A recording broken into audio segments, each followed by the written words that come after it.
As you can tell from the lighting in this room, it's been a miserable day today. It's always great when the weather reflects your mood, even if it's a miserable one, especially if it's a miserable one, because you feel like all of a sudden your feelings matter, and you feel like you're having this effect on your external surroundings, or even that your external surroundings are representative of how you feel.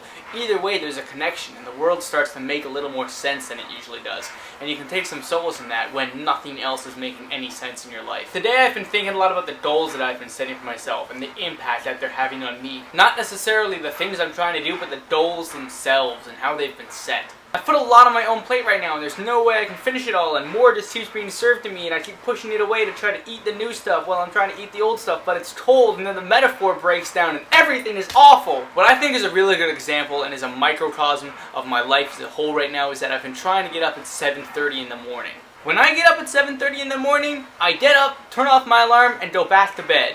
I'm never happy about it, but that's the way that things always happen. When I set my alarm for 8, I can usually get up and get out of bed and be productive at 8, and I end up being an hour more productive because I'm up at 8 instead of when I actually get up at 9, which is the time that I actually managed to drag my ass out of bed when I set my alarm for 7:30. A kind of cheesy example that came up at work today but ended up being really thought-provoking for me was the example of teaching a kid how to play basketball. You don't make a kid throw his first shot from half court. You let the kid stand right under the hoop and take a shot that goes in or almost goes in, and then he feels better about himself and he's completed something and he's almost there. And as he moves further away and gets better, he can continue making shots that either get in or almost make it. I feel like I'm that kid taking his first shot from half court, and I'm not getting anywhere near the hoop. Right now I'm finishing a novel, starting a comic book, doing this vlog, recording an album, and trying to maintain a social life while working 2 jobs. I'm also trying to live on my own the first time, and since I'm very hungry, let's go back to the metaphor of food. I've bit off more than I can chew. It obviously is not the prospect of having to do all this work that's daunting.